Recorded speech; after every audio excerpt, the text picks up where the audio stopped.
All right, welcome everybody to Madot Media. We've got a show today.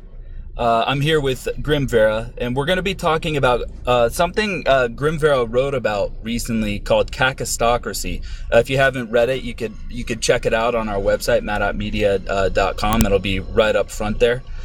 And we wanted to talk about this article. We wanted to discuss the Kakistocracy, and I was wondering, Grimvera, could you kind of let people know what that is, where that idea comes from? Simply put, Kakistocracy is the rule by the inept, the rule by the lowest common denominator in a society.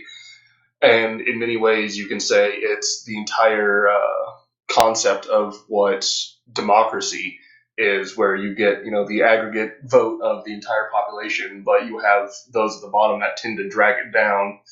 So, the quote unquote dumb have a larger voice than the affluent and intelligent people in a society. Yeah, that does seem to be a good description of what we're going through now. And I think another related one would be like allocracy, which is like mob rule. But I think Kakistocracy describes it better. Uh, Yeah, they do seem like they're very closely related because, how many mobs have you ever heard of that have been known for being particularly intelligent? I mean, you wouldn't take the mobs of Antifa and say that they're very enlightened or anything. It's mob rule and rule by the dumbest. They are almost the exact same thing. Absolutely. And so we're talking about this. This is part one. This could develop into a series. So we're gonna try to cover this the best we can today. We'll probably get through about a third of it. So the idea behind the government is that they're supposed to protect the people from threats, foreign and domestic, and that's what a lot of people believe. That's sort of what the general idea, the general consensus is, that that's the supposed to be one of the core functions of the government. But what we have found is that they have gone the opposite of that, and they're now attacking the citizens and undermining the citizens. Uh, I simply to basically sustain themselves, right? Yeah, and it's not attacking the citizens directly, obviously, because you don't hear about military invasions on domestic soil. At least in the United States, you don't hear about that. But instead of looking out for our interests overseas, and this is something you'll hear a lot of sentiment about. It seems that a lot of the military, the government military conflicts are more for the interest of Israel and Jewish interests and the petrodollar and monetary reasons rather than strictly protecting what is truly in the United States' best interest. I mean, we have the Vietnam War, the Korean War, which is only technically just now starting to maybe start to come to a close. You have both Gulf Wars, which there's all kinds of arguments about why we went there. I'm not going to go into my personal beliefs on those right now, but you have all these foreign wars where people seriously question how is it good for us as a country, and very few people can come up with anything at all. While at home, you have all these programs being set up, all these state aid programs being set up that claim to help people, but they don't. And I can more or less speak from personal experience because my family grew up with state aid, and my mother today this day still says it's the worst mistake she ever made. She would have rather just cut through it because it doesn't seem to be so much about helping families, but keeping them under the rule of the state because it's very hard to get off them. They tend to start cutting funding the moment you're starting to get on your own 2 feet. And if you're one of these imported minorities from like Mexico or South America or the Middle East now, then you get considerably more money. More you get more from the state that's supposed to be protecting the people who are already here, but instead they're bringing in foreigners and anybody who happens to be listening into Europe. and from Europe, you know exactly what I'm talking about because you're dealing with it, you know, about as hardcore as can be right now. But you're having all these people brought in, and they are being turned into kind of a permanent underclass for the ruling elites in this country, particularly you know the Rhino Republic, the Republicans in name only, and the liberal establishment, and the Zionistic elites that rule those bodies. Yeah, absolutely. They've turned their focus to other people outside our country, and like you said in the article, that the government neglects our interests and dehumanizes the people that were here before the hostile foreigners. And you know, there's one thing we could see that across the U.S. and the EU, which is that the dehumanization comes in the form of one, just not acknowledging that you have any legitimate political needs, that you need to find a way to exist and prosper through this society. And you could see one of the ways you could see that is this sort of boomerite mentality, where they're always just talking about people as numbers and statistics. So for example, like, oh, the jobs numbers just came out, and more people are employed this quarter than last quarter, and that is some sort of measure of success. But one thing that we are not hearing about in the jobs numbers is that there's a lot of people out there who are not employed, and they're not even seeking employment anymore.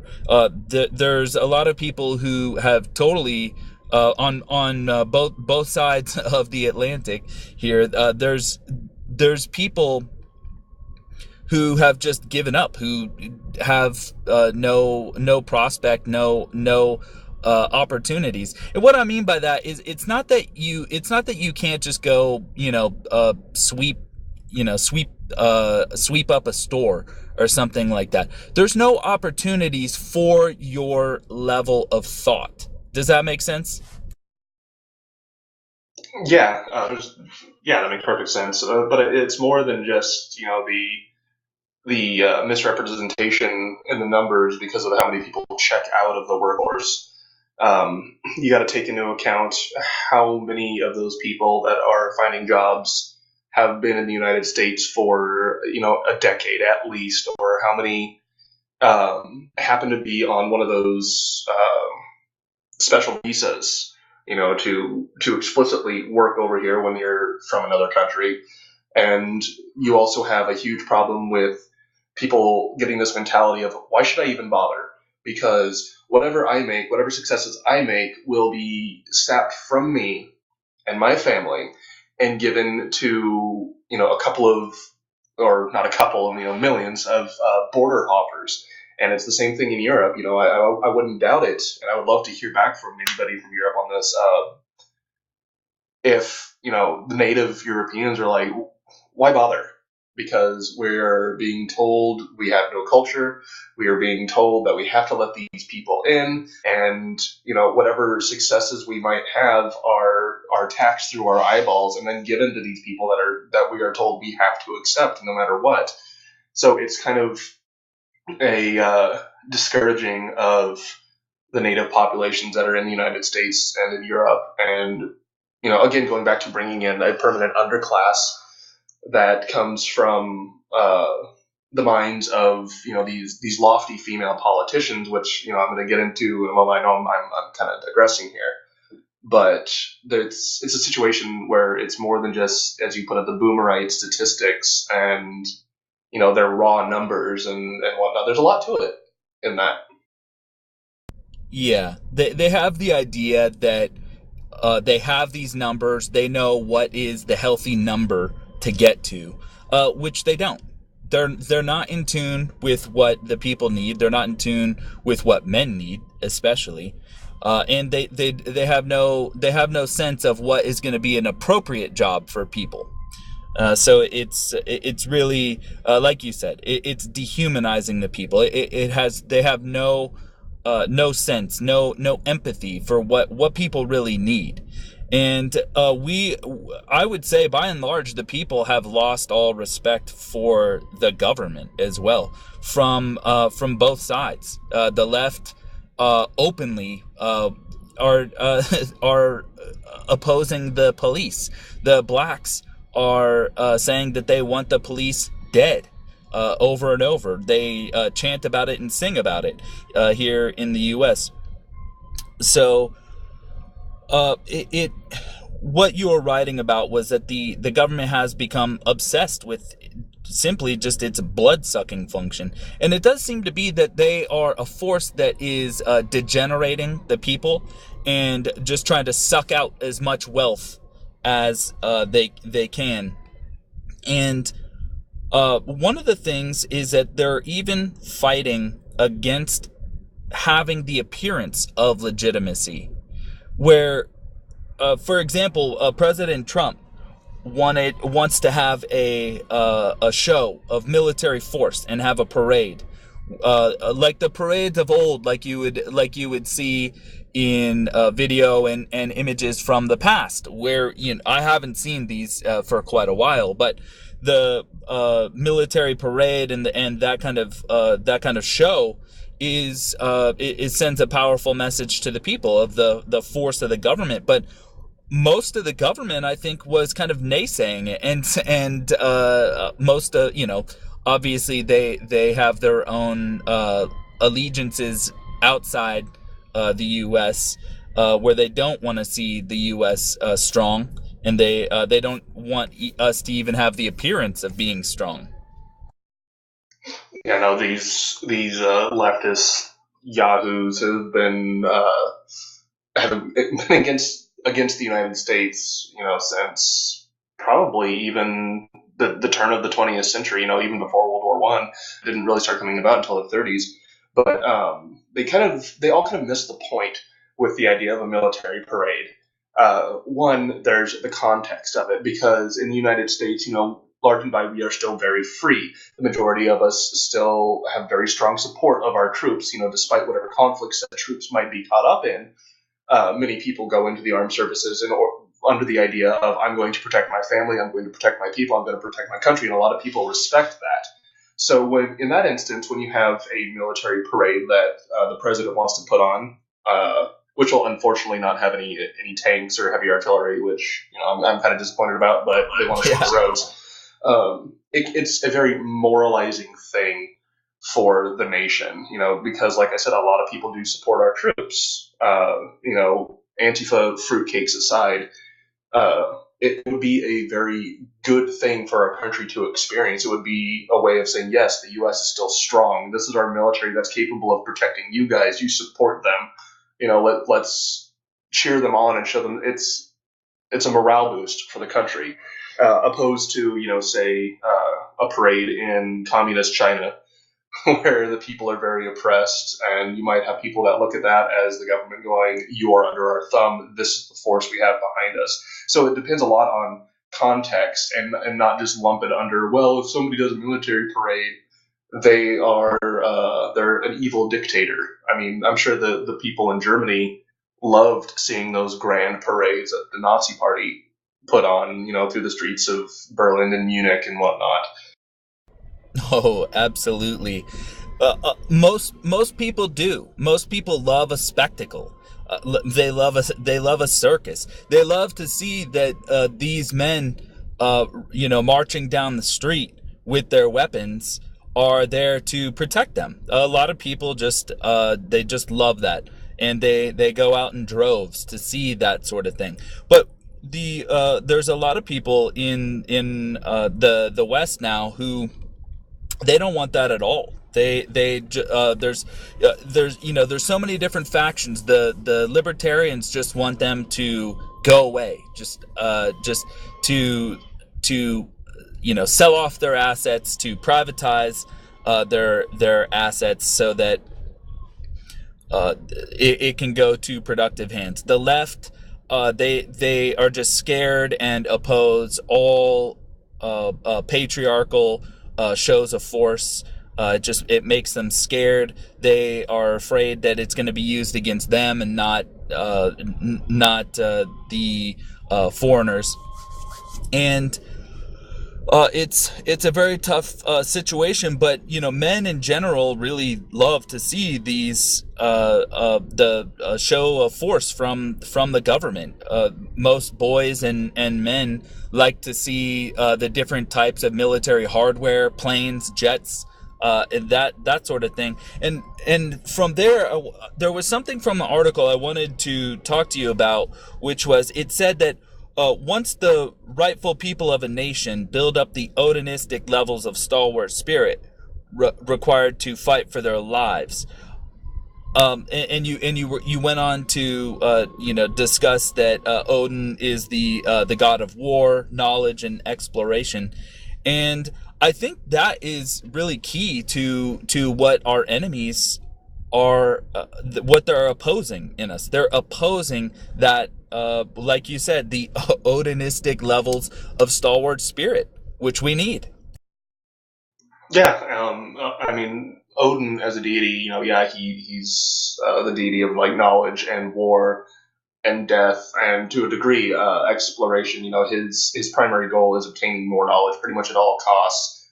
But particularly his role as a war deity, one who doesn't back down, a god who's putting everything on the line, preparing for the final battle at Ragnarok, where it'll be the forces of Valhalla and uh, the Aesir and the Vanir versus the Jotun, the destroyers of everything. So he's this deity that's kind of the ultimate badass in the sense that he's spending every bit of effort learning as much as he can in order to save his tribe, save his people, and it's kind of a thing that our people need to rediscover. Not be afraid to go to war for ourselves, not be afraid to pursue knowledge at all costs, not be afraid to explore and push limits. And once we rediscover this, I think we can once again turn the world right side up again and start kicking ass, for lack of a better term. Yeah, absolutely. And one of the difficult things is how can we win this war without turning it into a brother war? How can we win this without turning on Americans and Europeans during this crisis? Because the past few world wars were Europeans slaughtering Europeans in droves. So how can we get out of that? How can we actually turn towards the real enemy when that seems to be the last thing that anyone wants to do is to get on the real enemies?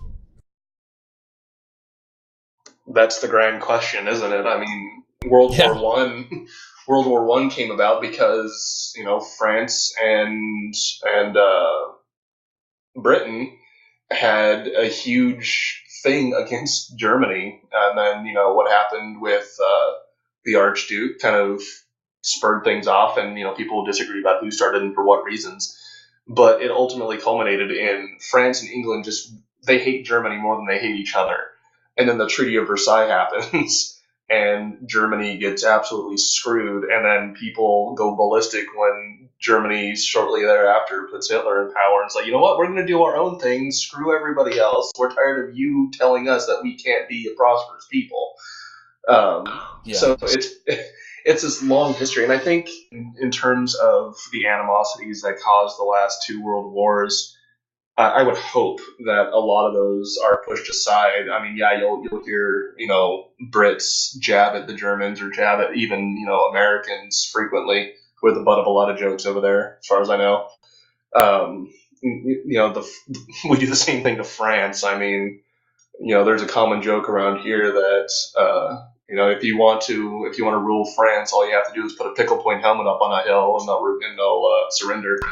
Yeah. Um, but yeah, we do need to put aside national differences in respects to hating one another just based on those national interests, because we're all of European heritage. Even many Americans, white Americans especially, we're cousins to you guys over in Europe on several different levels. We have a strong sense of Irish pride here. We have a strong sense of Italian pride and German pride, and we still connect with Europe, even though a lot of families haven't been technically European born for several generations.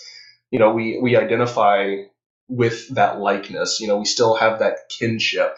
And I think that's one reason that the U.S. still supports, even the god awful European Union as an establishment, is because of this long time relation. And it's time that Europeans, we go back to Blutenboden, blood and soil, and kind of unite and kick out the people that don't belong. Yeah, absolutely. And I wanted to add to that. There's something that has gone on during the wars when Europeans were, fighting other Europeans. There were segments of society, especially in the elites, who were doing international business, who were not constrained by national borders, while the people inside the borders were very nationalistic. The elites were trading all amongst themselves, usually trying to keep it secret. And so I think that's something, we'll have to explore that further in the future. But it wasn't only Jews who were international war profiteers in that. But that's something that in itself is a great reason not to fight other European peoples, is that there is already this structure underneath tying us together internationally, so that it makes no sense for us to fight one another militarily when the elites are not even on board with any of that. They haven't even considered the national loyalties and the borders. I guess that leads us into the next part, which is that the state is running a lot of times illegally and illegitimately. The people within the geographical borders and regions known as the nations are expected to uphold the law, or they're expected to follow it. But the government themselves are really, I think that they're breaking all the rules that they expect us to follow. Is that fair? Yeah, but I mean, you could also say that, is it possible for you to break the rules when you're the one who writes them in the first place? But yeah, you see this kind of thing going on all the time, and not necessarily with rules of war, which I think is kind of absurd, because if you're in a war, then you're kind of an idiot if you try to adhere to rules when your opponent could very well break them. But Yes. you have the government pretty much doing illegal garbage all the time. I mean, just look at this Mueller investigation and this scandal with the FBI. Look at the gun running operation that Eric Holder did during the Obama administration. The Fast and Furious operation. Look at Hillary Clinton and the Uranium One deal, where I think it was 20% of U.S. uranium went to Russia. Who are apparently our enemy if you listen to Hillary Clinton now. But yeah, you see it all over the place. You see constant breaking of these rules that they expect us to live under. So we got to ask ourselves, well, why are we still following these rules when they're not following the rules?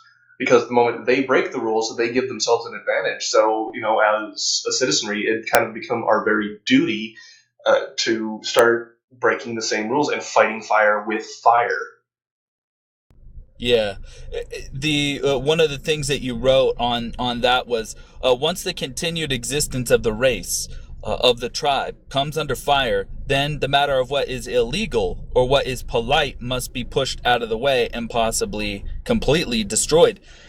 And what I like about that is that this idea of acknowledging the Kakistocracy, acknowledging the national and international structures, is going to help us all get rid of the sucker mentality that you need to just obey these authorities no matter what, even if your heritage and your way of life is being destroyed. That's something that we've got to be very realistic about, because they want to take everything away from us in the end. Yeah, and the more this is progressing, the worse it gets. The more you hear these talking heads getting on there and saying, "We need to preserve our democracy at all. Preserve the democracy, preserve the democracy." It's like, well, what about preserving the culture of the people? What about preserving the bloodlines of the people? The people that you're supposed to be serving. Screw democracy if it ends up leading to our destruction. Yeah, absolutely.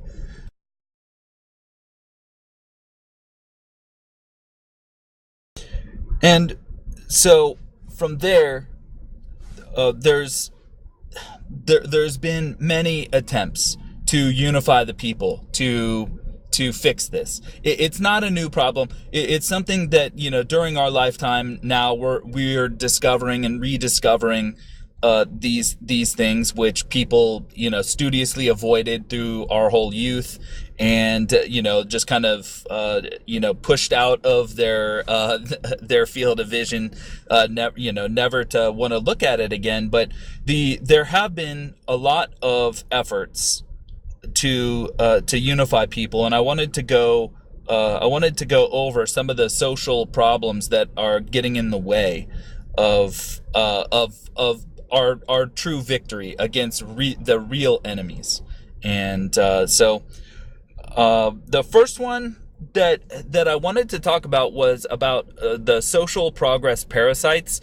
There was a video entitled that Stefan Molyneux did, where he says that anytime someone steps up to bring out a good idea, a powerful idea, something that actually will change our trajectory for the better, that you get you just get tons and tons of people coming to naysay you.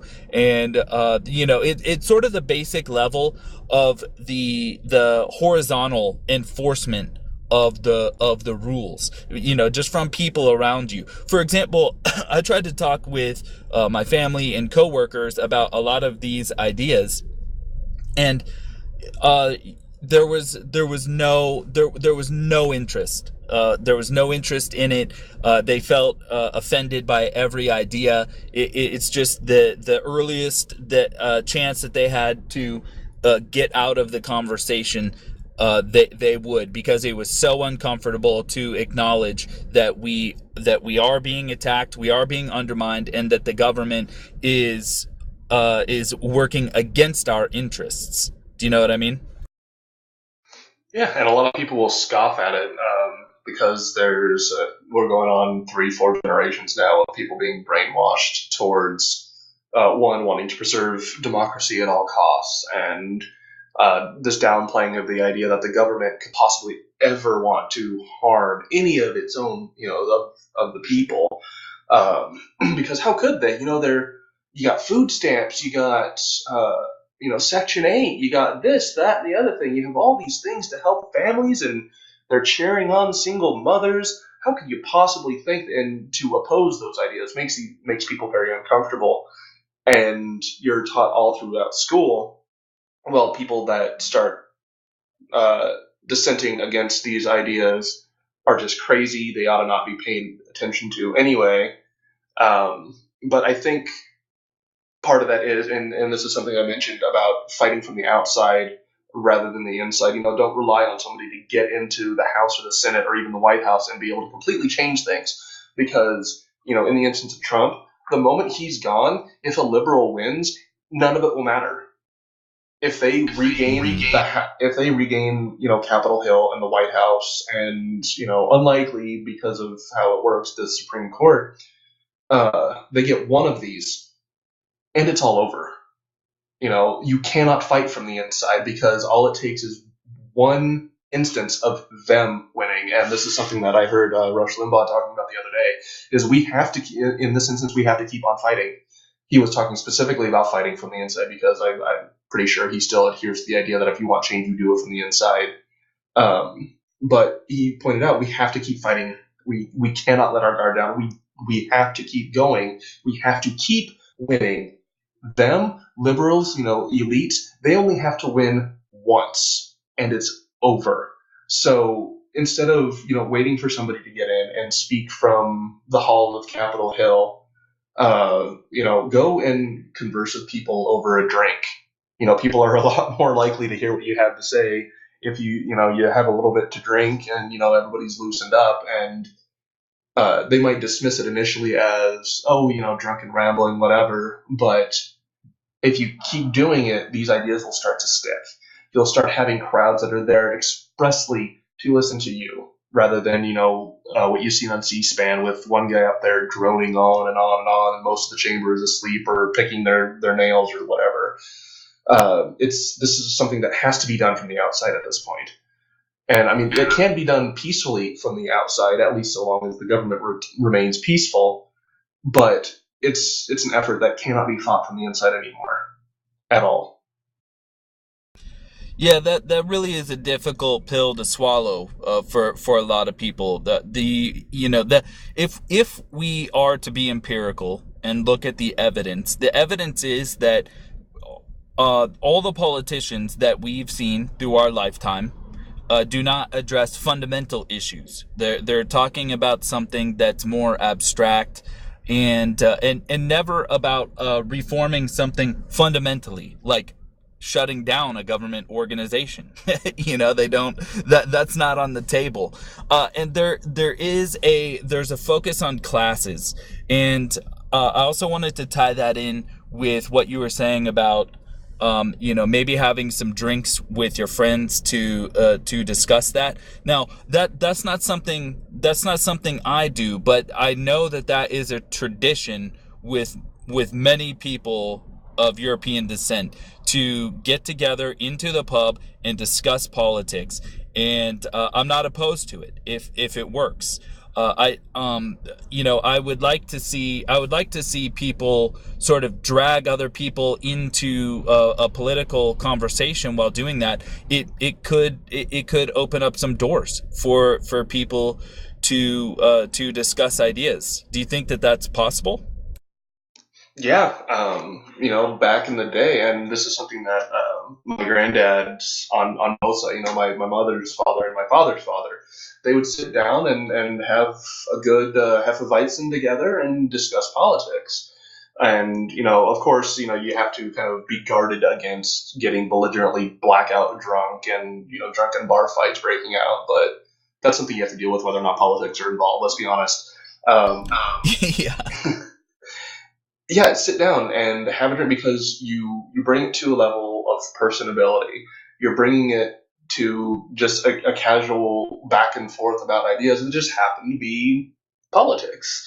And you can say things to people that you can't say in front of like a town hall or a meeting of Congress. You can use more relaxed language. You can shoot ideas back and forth that aren't politically correct, and it allows you to connect with people, and somebody might overhear, get interested, join in on the conversation, and look, that's another person you spread it to. Going to a pub for the sake of partying is very different than going to a pub for the sake of having good discussions with people. It's a perfect environment, unless it's one of those pubs that has a karaoke DJ going all the time. But yeah, they're perfect places. Bar and grills, places that serve burgers for lunch. These are all wonderful places to sit down and talk to and engage people on a more casual basis, because, let's be honest, if you went to a park or something and tried to be like, oh, hey, have you heard about this fight over the Second Amendment? It's more weird in those environments, whereas in, pubs and bars and grills, you can kind of get away with it a little bit more. Yeah. And one of the sort of recurring themes people have is that we're seeing sort of the government cater to the privileged classes, like the people who are just unaccountable, like the Jews, Latinos, and blacks and women. And One of the things that I was thinking about on that is, whenever I've been, if I went to a pub in the past, or if I went to a job, or I was going to pitch, I was going to do some sales or pitch some business ideas. Well, I was a person coming from the lower classes, and I had access to people of the upper classes. I think that there is still some social mobility out there, but I don't think people really believe in themselves enough to go get it. I think that you can get access to all the different classes, and you can work together, but the idea of unifying the classes, for one, I'm not sure if it's possible due to different interests, but there is a beneficial way to look at the classes, because if I'm a person who comes from the lower classes, and I want to move up, and I'm willing to work, well, I can undercut people who are already established and they're lazy.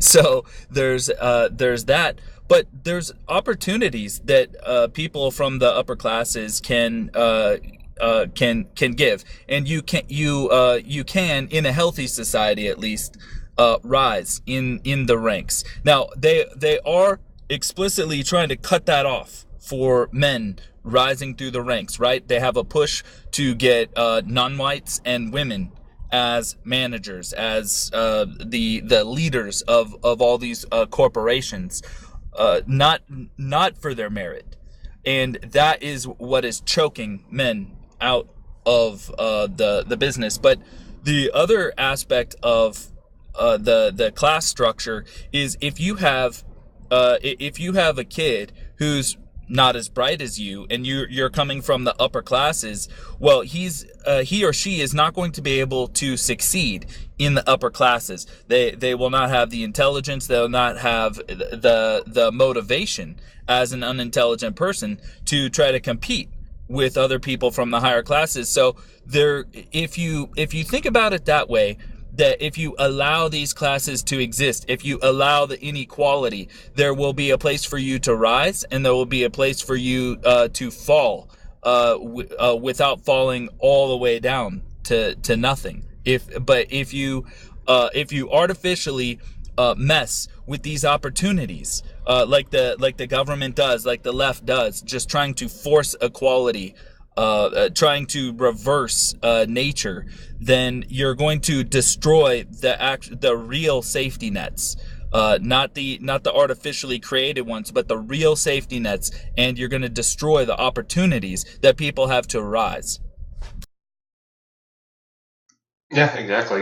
They have, and to achieve this, they have men so worried about, well, what will women think? Well, what will black people think? What will this minority group think? What will this one and this one and this one and this one think?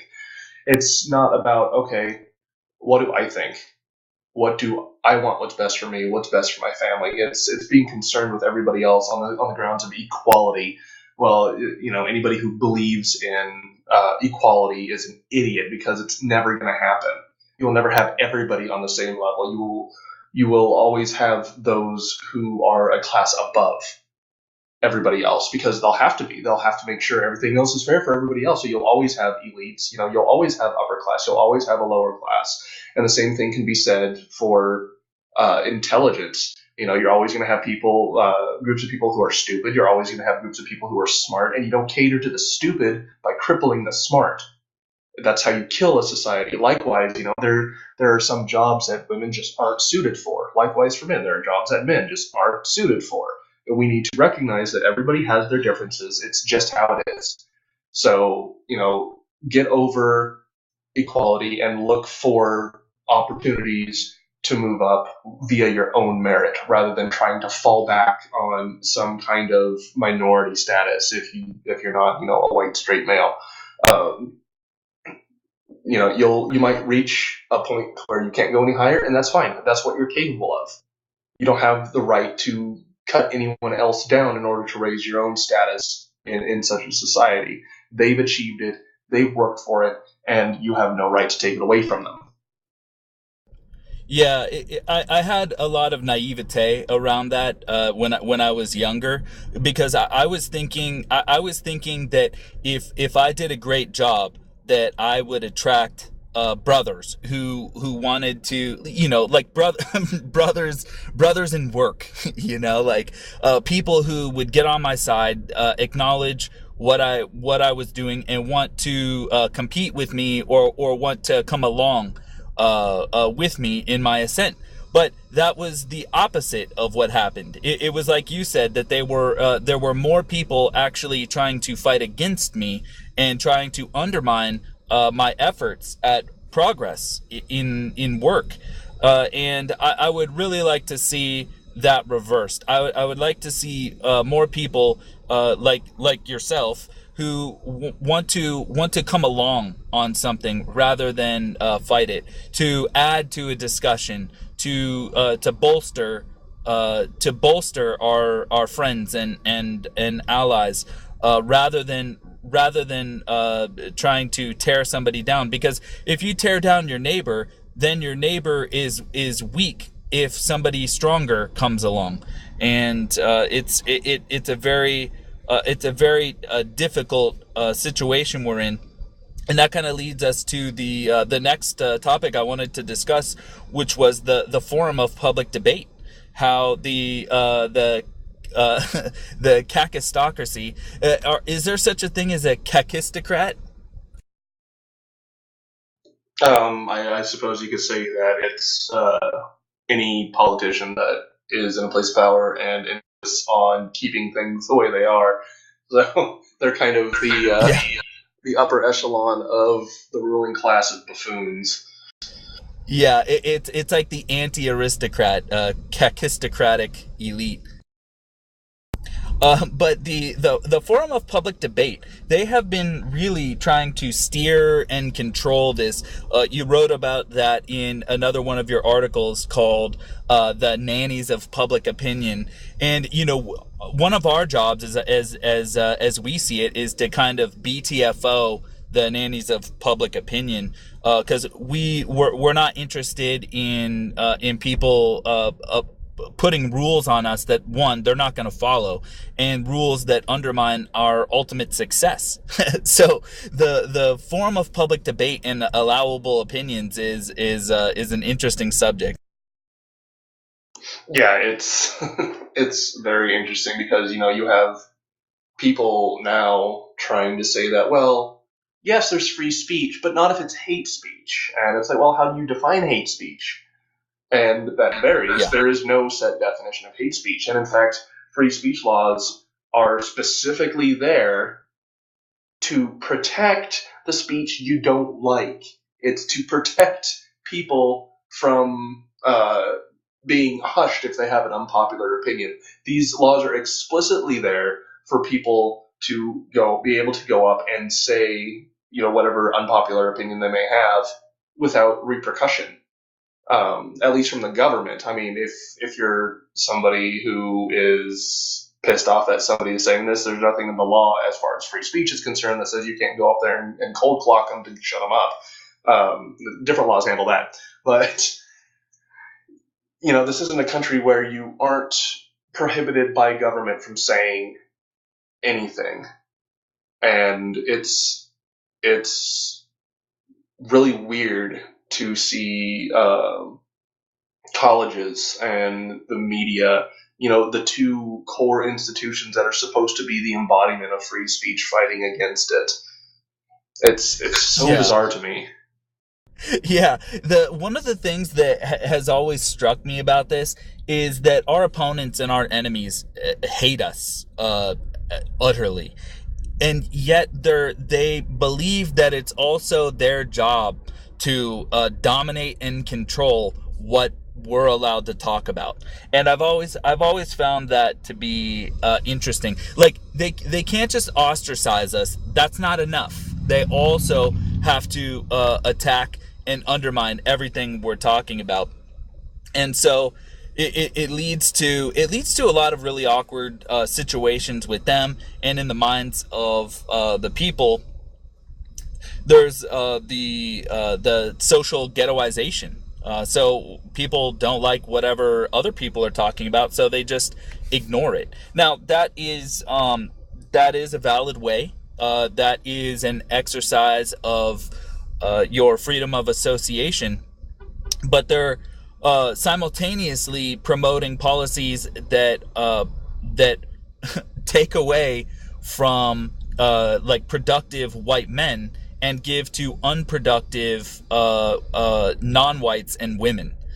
So the ghettoization is definitely, it's working for them, but it's not working too well for us.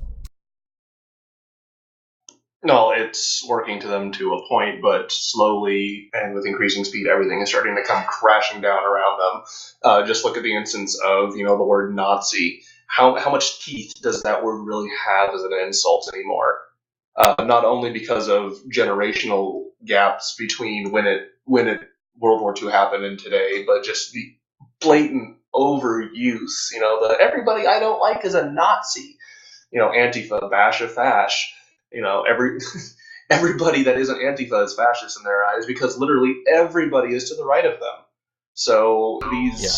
these terms of political correctness and worrying about saying the wrong thing, it's starting to come down around them, and it's gloriously beautiful to watch their autistic screeching and death throes as they try to maintain what little power they have left.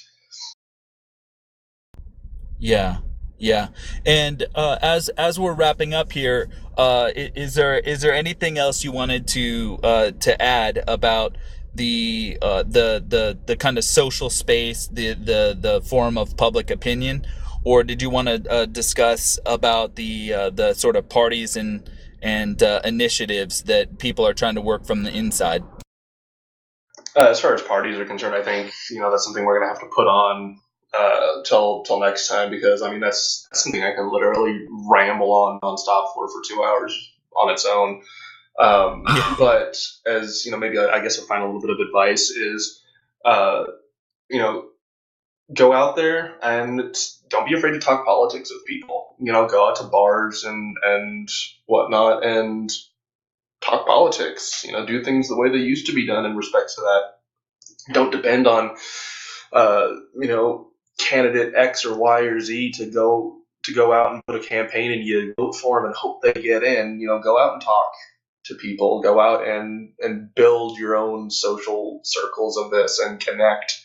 Because one, it's good for you. You get out, you meet more people, you learn to socialize, and two, you, you undermine the establishment at the source. You undermine all their censoring. You undermine all their Showa attempts on social media because they can't censor you if you're talking in a pub. So go out and connect with people, talk, put up flyers. Not necessarily for a particular candidate, but if you want to do that, cool, go for it. Put up flyers that say it's okay to be white. It's okay to be straight. It's okay to be male. It's okay to be uh, these things that it's not popular to be in clown world. Just yeah, go out and talk, get to know people. Absolutely. That's a really encouraging message, and I appreciate that. And also, part of what we're doing with this show is to encourage people to discuss the ideas, discuss it with us. We've got numerous ways to engage with us. Please check out our site, mad.media.com, mad.media.com /contact and /donate. If you like what we're talking about, and yeah, please reach out to us and let us know how we're doing, and we appreciate the support. So that wraps it up today for Kakistocracy Part 1. Thanks Grimvera, and thanks for everyone joining and listening to our show. Oh, not a problem. I look forward to continuing this in the next episode. All right, take care, everybody. Bye.